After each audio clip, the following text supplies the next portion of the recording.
Ini Al-Quran tahu bahwa kita ini Kristen bersekutu dengan Yahudi. Dari mana Nabi Muhammad pernah jumpa dengan Nabi Isa? Rentang waktunya 600 tahun. Dari mana Nabi Muhammad jumpa dengan Musa? Rentangnya waktunya 4076 tahun. Kok bisanya dia tahu? Kalau disodorkan pertanyaan ini kepada pendeta, pendeta tidak bisa menjawab. Makanya saya katakan saya masuk Islam bukan gila. Yang paling pas, saya baru sembuh dari gila. Nah, memang begini orang dari sembuh cara bicaranya. Bahagia sekali saya, tenang jiwa saya. Kenapa? Bukan main. Bagaimana saya diancam oleh teman-teman pendeta. Yahya, apa? Kamu bayangkan, kamu itu bukan pendeta di jemaat. Kamu kalau masuk Islam, pasti kamu tidak mendapat gaji lagi. Maaf saya mau kasih tahu ya. Gaji seorang pendeta itu berdasarkan jumlah jemaat. Kalau jemaat 100 kepala keluarga, rata-rata gajinya 1 juta, maka pemasukan pendeta tiap bulan 10 juta. Karena jemaat harus membayar kepada pendeta yang disebut 1/10 dari hasil kerja. Nah makanya saya tahu kalau saya ke masjid, yang paling kecil, kurus, pasti Pak Imam itu. Karena nggak digaji. Tapi masuk ke gereja yang paling besar, perutnya paling gendut, handphonenya paling mahal, sudah pasti dialah pendeta. Nah itu. Jadi memang digaji. Tahu dia, tahu tentang Nabi Muhammad, dia tahu. Tapi untuk dia masuk Islam, dia tidak berani. Berpikir 1000 kali. Saya pun begitu. Tahun 98, saya sudah mau masuk Islam. Tapi istri saya mulai bisik-bisik. Namanya ibu-ibu, pikirannya itu uang melulu. Dia bilang sama saya begini, pikir-pikir dulu Pak. Kalau masuk Islam itu makan apa kita? Wah benar juga ya. Takut saya. Apalagi diancam. Saya tidak mau bilang berapa gaji saya waktu saya pendeta. Tapi yang jelas saya dulu rektor. Saya punya bukti. Kalau orang Kristen fitnah itu karena sakit hati. Tapi bukti akan berbicara. Nih, pendeta-pendeta berapa ratus orang ini masih hidup sampai sekarang. Masih hidup, saya berkati. Tidak bisa pendeta orang kalau saya tidak berkati. Jadi saya bukan cuma pendeta, nenek moyangnya pendeta. Makanya saya berani nulis buku. Surga bagi Islam, neraka bagi Kristen. Saya mau lihat. Pendeta mana yang paling kaliber? Jam terbangnya, lompatan logikanya. Siapa? Tidak ada yang lain. Kecuali yang sedang berbicara. Saya bukan Yusuf Roni, pembohong kelas berat. Yusuf Roni pun saya tulis dalam buku ini. Waktu saya pendeta sempat dia tipu juga. Dia ngaku dia mantan kiai. Ya karena saya nggak tahu isi Al-Quran, iya saja. Ada ayat-ayat yang dipalsukan oleh Yusuf Roni. Begitu saya masuk Islam, saya banyak ketemu para kiai. Saya tanya, Yusuf Roni itu nggak benar, residivis, keluar masuk penjara. Kalau saya ke pengadilan dan bikin ini bukunya tentang Yusuf Roni yang Abu Nawas. Ternyata orang-orang yang murtad dari Islam itu bukan orang-orang pintar. Orang-orang yang hidupnya miskin secara ekonomi dan kemudian sumber daya alam, sumber daya manusianya lemah. Pendidikan formalnya paling SD. Itu yang kebanyakan murtad. Oh, saya katakan berarti dia sudah tipu saya. Nah, saya bikin buku. Para pendeta-pendeta di Manado itu mengatakan begini. Yahya, kalau Islam itu memang benar, kenapa di tiap kali ada gempa selalu orang Islam yang kena sasaran? Oh, saya bilang ini pertanyaan yang bagus sekali untuk saya jawab. Orang Islam kena gempa itu wajar. Kenapa? Karena Tuhan, saya katakan, waktu itu saya debat di Manado sana di Unsrat, Universitas Samratulangi dengan Profesor Tilaar. Saya katakan, kalau Tuhan menghukum orang karena berbuat dosa, sebenarnya bukan Padang atau Aceh. Di mana kira-kira? Di mana? Di Bali sana manusia hidup seperti hewan. Tapi kenapa tidak datang tsunami? Oh, dia bilang betul juga ya. Saya bilang enggak. Sedangkan di Manado ini kok kenapa enggak di Manado? Pendeta habis pimpin kebaktian mabuk kok bagaimana? Masuk gereja sudah minum alkohol, minum bir, biasa. Karena ada juru selamat. Di Islam tidak ada juru selamat, cari selamat masing-masing. Nah, lalu ini pendeta, dia jawab, dia katakan sama saya, kok bisa begitu? Iya. Islam itu, orang Islam itu paling rawan sekali. Kalau dia sudah beragama Islam, lalu dia mencoba untuk tidak benar dengan Islam, ada bukti kok. Nggak usah kita saling tuduh. Satu, hidupnya melarat miskin. Yang kedua, di dalam segala bentuk realita kehidupan, sulit keluar daripada kesulitan-kesulitan hidup. Yang ketiga, penyakit berat datang. Yang keempat, dipermalukan oleh Allah. Seperti pejabat-pejabat itu. Nah itu. Jadi kita tidak terlalu banyak teori. Lihat di bukti aja.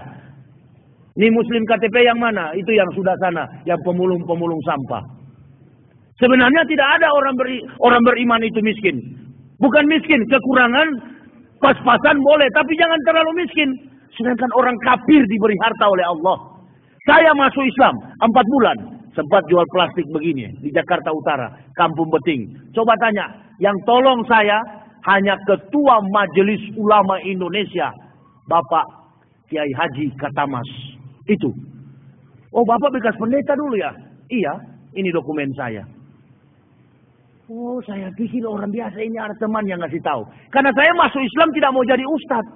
Tidak mau jadi penceramah, tidak. Saya masuk Islam, sudah, biar mati. Sudah selamat saya. Yang penting sudah masuk Islam. Apalagi ketemu Amin Rais, apalagi ketemu Pak Maftu Basuni, Dirjen Bimas Islam. Itu orang-orang yang pernah saya tantang mereka ketika akan mendirikan Universitas Al-Amin yang ada di Sorong. Jadi saya bikin gerakan jangan terima. Nah makanya kalau saya baca sejarah tentang Nabi Muhammad, tentang Umar bin Khattab, tentang Abu Bakar Siddiq, saya bilang kok sama dengan saya dulu. Nah makanya saya tidak perlu, kalau kecuali perang fisik, seperti di Poso sudah diganggu, baru saya maju dengan kelompok, siap bergabung, insya Allah dimanapun. Allahu Akbar. Kalau cuma fight dengan fisik, bacalah di buku saya. Kebetulan saya simpai taekwondo, tanya di Manado. Dan 4 saya. Kalau hanya 3 orang kafir Kristen, insya Allah saya kasih patah di jalan. Benar, saya tidak cerita mati. Allah suka yang begitu, Rasul suka yang begitu. Kuat, cerdas, berani.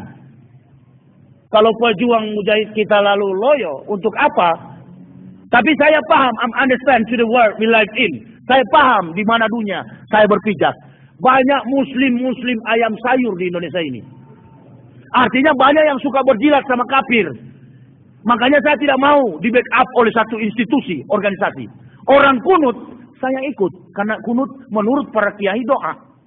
Orang tidak kunut, saya juga tidak kunut. Karena tidak masuk neraka. Bagaimana saya mempersatukan seluruh ikhwan muslimin wal musliman. Jangan bikin keraguan-raguan. Dan saya tidak punya hak mengutak-atik iman seorang muslim. Tidak mau saya. Kenapa? Karena mereka sudah lebih dahulu mendapat hidayah dari Allah. Pekerjaan saya bagaimana menghancurkan Kristen itu. Karena saya bekas Kristen, bekas kafir. Ada ulama-ulama di sini, di Jakarta ini, di pusat. Pak Yahya, coba kalau ceramah tekan sedikit tensinya. Itu banyak sekali laporan loh dari pendeta-pendeta itu. Ente kayak tidak kompromi. Saya katakan Pak Kiai jangan banyak nasihat sama saya. Pak Kiai nggak pernah kafir. Saya yang pernah kafir, jadi nggak usah bicara. Tidak puas, waktu bulan Ramadan, Pak Quraisyah bicara lagi di televisi. Jangan bilang orang-orang kafir. Iya, karena ente nggak tahu jalan kekafiran. Sehebat ente profesor mau apa kek. Bicara soal kafir, saya yang tahu. Bagaimana? Saya pernah ke neraka batal. Sekarang sudah punya tiket. Insya Allah ke surga.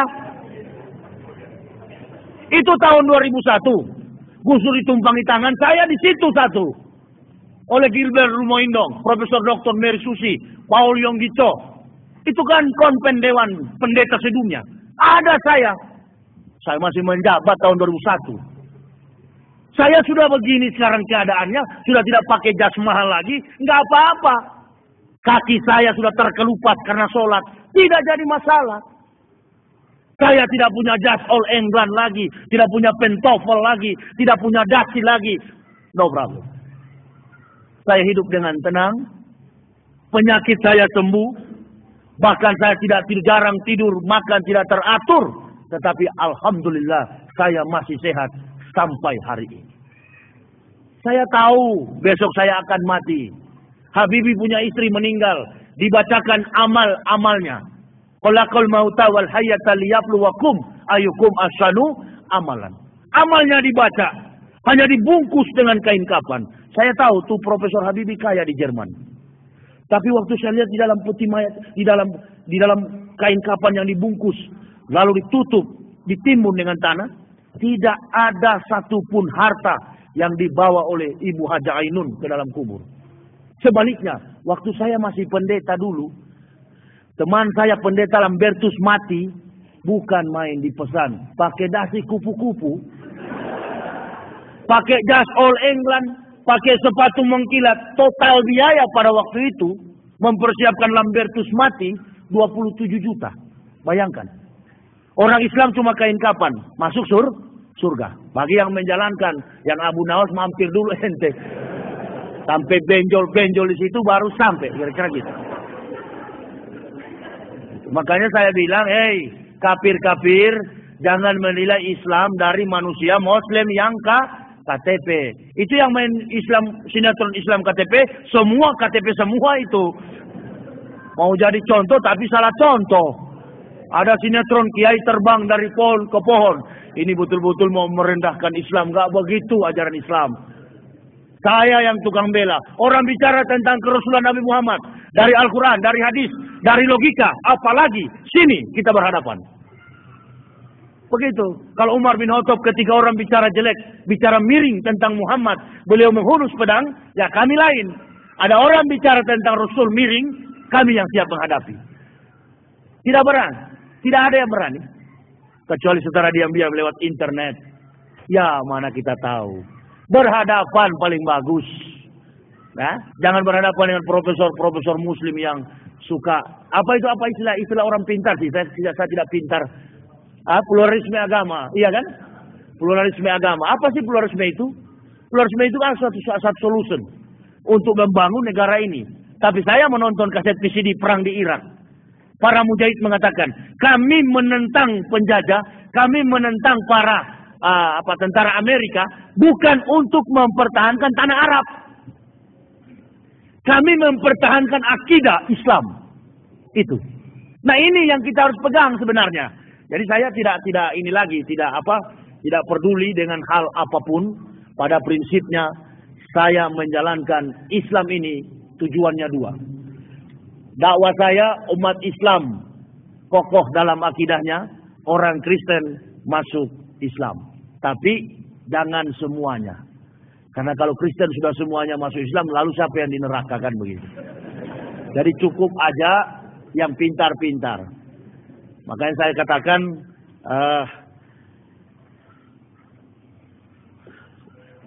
saya katakan bahwa saya, istri dan 3 orang anak sangat bersyukur. Nabi Muhammad sebelum datang 576 tahun. Nabi Isa sudah menyampaikannya. Wa'id qala Isa ibn Maryam ya bani Israil ini Rasulullah ilaikum musaddiqan lima baina yadayya min at-taurati wa sisram bi rasul yati min bani ismuhu Ahmad falama ja'ahum bil bainati qalu hisasir mubin. Dan ingatlah ketika Isa anak Maryam berkata, hai bani Israel, aku adalah Rasul Allah yang diutus di tengah-tengah kamu untuk menggenapkan kitab sebelumku, Taurat. Tetapi akan datang di tengah-tengah kamu Rasul Allah, Ahmad, Nabi Muhammad. Yahudi berkata, inilah sihir yang nyata. Jadi orang Yahudi ini, sebenarnya orang Kristen jangan marah sama orang Islam.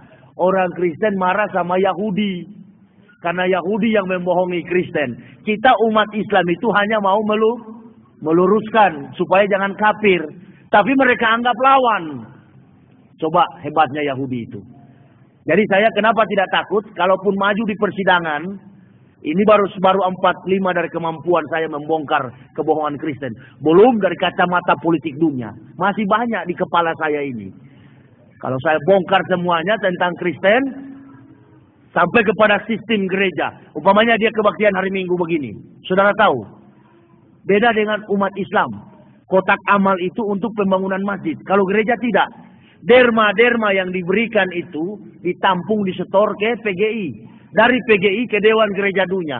Dari Dewan Gereja Dunia ke EPEK. Dari EPEK langsung dibeli senjata. Dari senjata hajar orang Islam. Tahu saya. Bukan saya adu domba, bukan. Memang begitu sistemnya.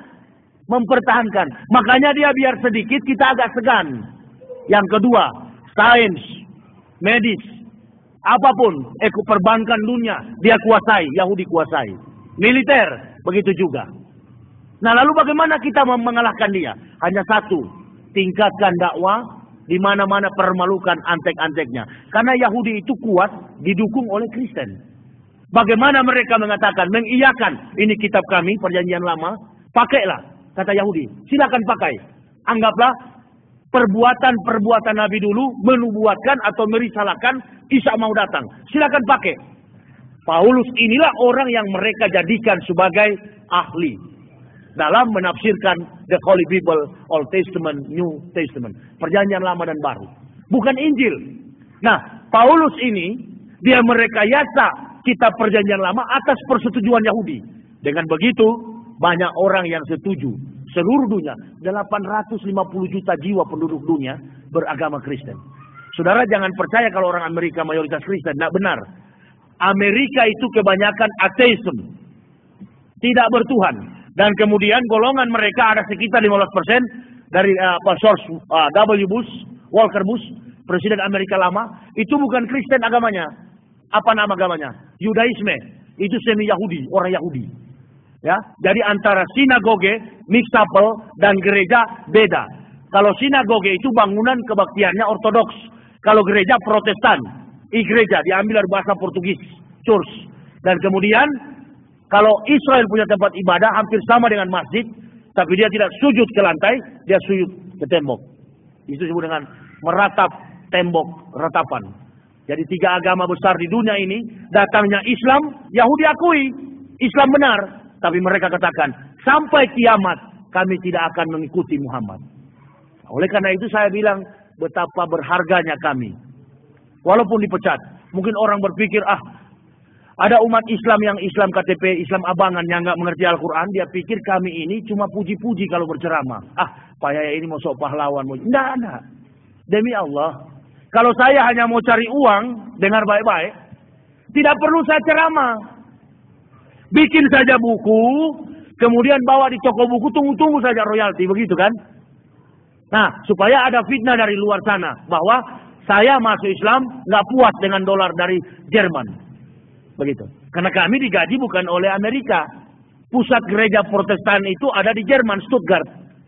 Nah kalau kami pendeta yang sudah pejabat itu bukan dari rupiah. Makanya istri saya bilang begini, coba kalau tahu mau masuk Islam Pak ya, 1 tahun sudah dicabut-cabut di ATM, simpan dulu. Saya bilang memang picik. Allahu Akbar. Dia pikir bisa teringat. Kok bisanya Allah begitu ya? Sudah pas memang habis di rumah dipecat oleh gereja.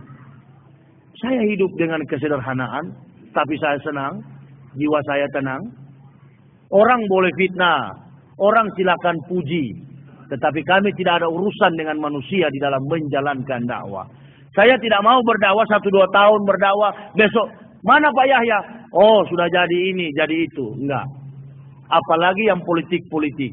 Kemarin saya diundang di Sungai Apit, Sumatera, ya, itu menyeberang sungai jauh. Lalu ada ustadz di sana bisik begini, Pak Yahya, apa? Ini kan yang saya bawa ini kandidat calon bupati. Tolong diangkat-angkat namanya ya. Saya bilang iya, siap. Begitu saya ceramah, saya kasih tahu di jemaah. Karena saya tidak mau di jemaah ini ada juga yang kontra dengan si calon ini, kandidat ini. Saya tidak mau jadi kambing hitam. Saya tidak mau jadi gayus, begitu ya. Saya katakan, Ustadz Amir suruh saya katakan, menangkan kandidat itu, Dr. Randus siapa? Saya bilang namanya. Oh, Ustadz saya hamba Allah dari kafir harus benar-benar memeluk Islam. Jangan setengah-setengah. Ya ayyuhalladzina amanu udhulu fi silmi kafa. Jangan setengah-setengah. Saya kasih tahu. Jamaah rahimakumullah, Ustadz Amir suruh tusuk, nggak tahu siapa, Dr. Randus siapa itu namanya. Dr. Randus ini katanya untuk jadi. Saya tidak tahu kalau ini acara kampanye. Wow, sampai habis acara nggak mau salaman. Silakan. Allah yang maha tahu. Dia yang salah atau saya yang salah. Habis acara pakai bahasa politik. Terkadang kita semangat tapi tidak kontrol. Oh, itulah kontrol berarti saya. Memang nggak boleh begitu dalam dakwah. Di Madura, di Blega, saya diundang. Acara namanya Haulan. Itu sama sementara duduk, datang kiainya, Pak Sapi yang sering undang saya. Tapi sekarang saya tidak mau lagi kalau dia panggil. Dia bilang begini, Pak Yahya, apa? Daripada ente ngantuk, pergi ke kuburan situ. Minta itu kiai besar yang mati. Minta apa, Pak? Minta berkah sama Pak Kiai. Oh, saya bilang, jangan cukup sekali saya kafir sama itu kafir. Dia bilang bahaya sampean. Allahu Akbar. Memang saya tidak mau. Apa beda dengan Yesus? Sama kan? Yesus juga dijagokan. Itu juga dijagokan. Nggak ada yang jago-jagoan. Hanya Allah Subhanahu wa ta'ala. Mau mati, mau hidup, mau kaya, mau miskin. Sekali beriman sampai kepada tingkat ketakwaan. Nggak ada. Tidak mau saya. Bahaya sampean. Biar bahaya. Ada. Kalau bicara dakwah tidak ada pakai celurit. Enggak. Saya tidak setuju. Nah, saya katakan. Cukup sekali aku merasakan kegagalan cinta. Kata lagu dangdut kan begitu. Enggak mau saya Pak Kiai. Nah, setelah mau pulang saya bawa buku. Pak Kiai ada buku di sini. Dia bilang kenapa bawa buku? Di sini buta huruf. Satu biji pun tidak laku. Allahu Akbar. Loyo saya pulang.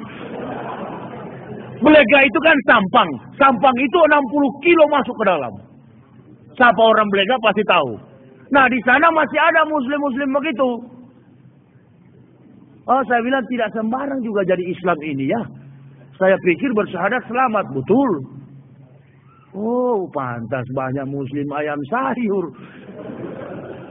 Di Palembang saya tanya istri saya, ada dengar itu. Sopir taksi saya pukul, sopir truk. Mobilnya tulis bismillah. Dia pakai topi peci begini. Dia pipis di tengah jalan. Saya malu dengan istri saya. Jadi waktu macet dia turun, dia pipis. Kita orang Islam ada aturan, ada ceboknya. Habis kencing itu kan harus di kamar mandi. Rasul dia duduk, dia cebok. Begitu juga sholat. Bukan berdiri. Malah dia goyang begitu. Ada istri saya di situ, dia sentuh dengan tangan saja. Allahu Akbar. Saya turun, saya tegur. Kamu kalau mau kencing di jalan seperti anjing begini, buka topimu di kepala itu. Karena kalau kamu pakai topi muslim, itu merusak Islam keseluruhan. Ya, dengar kamu. Itu hak saya. Oh, kamu mau melawan. Saya ini tukang tegak-tegakkan Islam di mana-mana, Mas. Temannya dua lompat dari dalam truk. Sudah salah. Saya bilang, saya ini ustadz. Biar ustadz, biar kiai. Gansat tindih satu kali. Saya gas. Ternyata memang mental kerupuk. Langsung down. Saya bilang, ente belum tahu sebelum anak jadi ustadz. Anak dulu kafir. Bukan cuma saya berani bicara. Saya juga berani baku pukul, saya bilang. Ustadz enggak apa-apa kalau dalam keadaan begitu kan biasa. Kalau loyo-loyo juga ya gampang dimakan sama polisi kan. Begitu. Terus saya tarik ini. Kamu tahu, saya dulu bekas Kristen. Saya sama dengan kamu dulu. Yang malah yang paling saya takut masuk Islam itu disunat. Saya pikir-pikir ini kalau bukan pingsan mati. Jadi begitu disunat jadi bersih. Benar. Jadi bersih kalau saya pakai sempak warna putih. Celana dalam warna putih. Tidak kuning-kuning lagi. Tapi dulu Allahu Akbar la ilaha illallah. Bukan main joroknya. Sakit-sakitan juga. Nah, dengan Islam saya sehat, alhamdulillah, dan saya tidak cari-cari muka. Pokoknya saya mau disuruh atau tidak tetap saya dakwah. Orang bilang keras, orang bilang lembek, di mana-mana tetap hajar terus.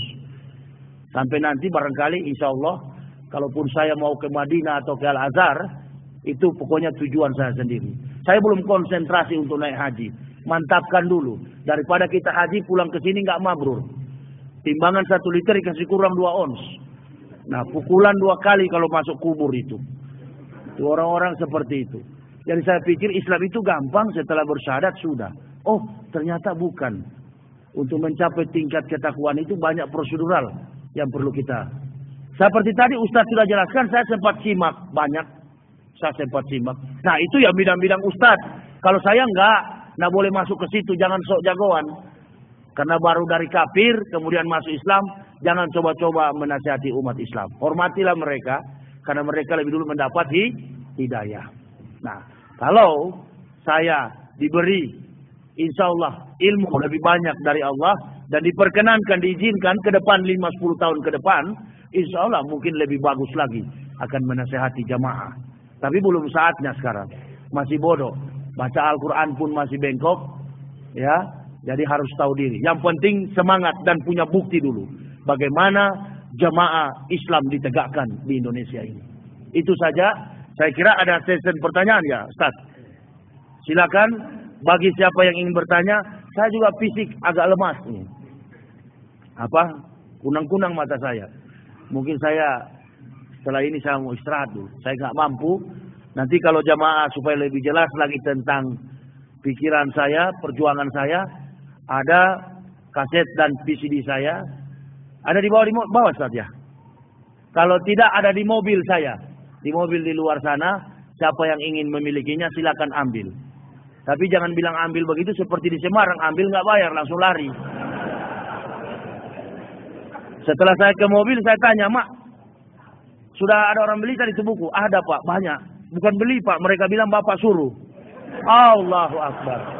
Saya bilang ya mungkin waktu itu juga niat saya memang jual buku. Barangkali dikasih kapok oleh Allah. Memang habis. Setengah barangkali. Sholat Jumat. Banyak kan? Bilang ambil aja di mobil. Langsung bergegas. Rata pokoknya. Pulang loyo saya. Karena cari-cari itu supaya laku. Begitu. Jadi buku ini maaf aja untuk membantu kami berdakwah. Dan insya Allah dari setiap saya ceramah di masjid 10